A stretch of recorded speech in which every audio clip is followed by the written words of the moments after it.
আসসালামু আলাইকুম। কেমন আছেন সবাই? আশা করছি যে যেখান থেকে দেখছেন আল্লাহর রহমতে সবাই ভালো আছেন। আমরাও আল্লাহর রহমতে ভালো আছি।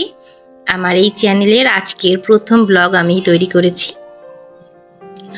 আসলে অনেকগুলো ব্লগ তৈরি করা ছিল আমার ফোনে, কিন্তু হঠাৎ করে এডিট করতে বসে দেখি সব কিছু ডিলিট হয়ে গিয়েছে। আমার বড় ছেলে হয়তো ডিলিট করে ফেলেছে। তো যাই হোক, পরে মন টন খারাপ করে ছাদে আসলাম, ভাবলাম আজকের আবহাওয়াটা বেশ সুন্দর, একটু মোবাইল ক্যাপচার করে নেই।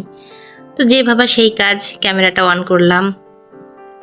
অনেক বৃষ্টি হচ্ছে, কিছুদিন আগেও এখানে প্রচুর বৃষ্টি হয়েছে। এখানে বললে ভুল হবে, সারা বাংলাদেশে কিন্তু অনেক বৃষ্টি হয়েছে। তো ছাদ বাগানে 12টা বেজে গেছে, যদিও ছাদ বাগানটা আমার না, আমার বাড়িওয়ালা আপা অনেক যত্ন করে ভালোবেসে এই বাগানটা গড়ে তুলেছে। তবে এত ঘন বৃষ্টির কারণে একটু সব কিছু এলোমেলো হয়ে আছে।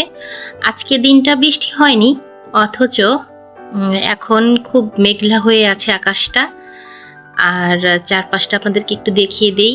এদিকেও অনেক গাছ ছিল এই পাশটাতে, এখন বেশ ফাঁকা ফাঁকা লাগছে। গাছগুলো তুলে ফেলা হয়েছে, অন্যখানে ট্রান্সফার করে লাগানো হয়েছে আর কি। এখানে নেই, অন্য ওখানে পাঠিয়ে দিয়েছে। আমাদের বাড়িওয়ালা আপার আরও বাড়ি আছে, সেখানেই লাগিয়ে দিয়েছে আর কি। এইখানটাতে বসে আমরা আড্ডা করি, আমাদের আড্ডাটা বেশ জমে যায়। আর এই তো দেখুন, গাছের পেয়ারা মাশাআল্লাহ বলতে ভুলবেন না সবাই। আর হ্যাঁ, জানি না আমার সাথে কারা কারা এখনও আছেন। আজকে আমার প্রথম ভিডিও সবার কাছে যাচ্ছে। যারা যারা দেখবেন অবশ্যই ভালো যদি লেগে থাকে তাহলে আমার এই চ্যানেলটি সাবস্ক্রাইব করে পাশে থাকার অনুরোধ জানাচ্ছি। দেখুন মালটাগুলো কত সুন্দর, আমরা এটা খেয়েওছি। এটা সবুজই থাকে, ভেতরটা একটু সাদা সাদা থাকে, তবে খেতে কিন্তু বেশ ভালোই লেগেছিল। আর আজকের আবহাওয়াটা দেখুন অনেক সুন্দর। আমার স্পেশালি এই আবহাওয়াগুলো একটু বেশি ভালো লাগে। আগে আরও বেশি ভালো লাগতো, এখন একটু কম ভালো লাগে এই আর কি।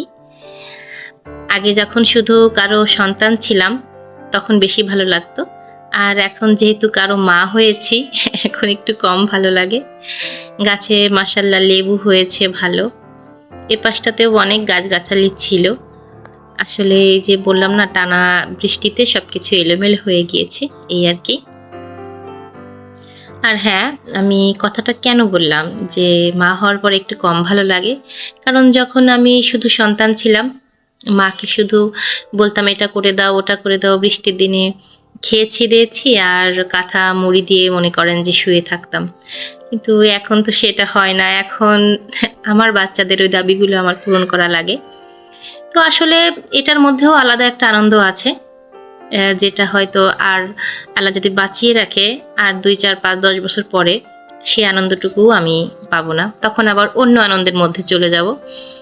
আসলে সব বয়সের একটা নিজস্ব সৌন্দর্য আছে, নিজস্ব একটা কি বলবো, একটা আনন্দ আছে, যেটা একটা বয়স পেরিয়ে যাওয়ার পর সেটা আর থাকে না। ও পুরনো স্মৃতিগুলো মনে করা ছাড়া আর কিছুই করার থাকে না। তো এই তো আমার বাচ্চারা, হলুদ গেঞ্জি পরা আমার ছেলে আর বাকিরা তার বন্ধু বান্ধবী সবাই মিলে এনজয় করছে। আর মৃদু হাওয়া বইছে, তার সাথে মেঘলা আকাশ, সব কিছু মিলিয়ে মাশাআল্লাহ খুব ভালো লাগছে। আমার দলের আরও মেম্বাররা এখনো এসে পৌঁছায়নি, মানে যারা একসঙ্গে ছাদে বসে আড্ডা দেই তারা আর কি। দেখুন অ্যালোভেরা গাছগুলো কত হেলদি হয়েছে। কথা বলতে বলতে আমি ভিডিও শেষ প্রান্তে চলে এসেছি, আর কিছুক্ষণের মধ্যে সন্ধ্যা নেমে আসবে। তো পরবর্তী ভিডিও দেখার আমন্ত্রণ জানিয়ে আজকের মতো এখানেই বিদায় নিচ্ছি। সবাই ভালো থাকবেন, সবাই আমার পাশে থাকবেন। ভালো লাগলে ছোট্ট একটা কমেন্ট করে জানিয়ে যেতে ভুলবেন না। পরবর্তী ভিডিও দেখার আমন্ত্রণ জানিয়ে আজকের মতো এখানেই বিদায় নিচ্ছি। সবাই ভালো থাকবেন, আল্লাহ হাফেজ।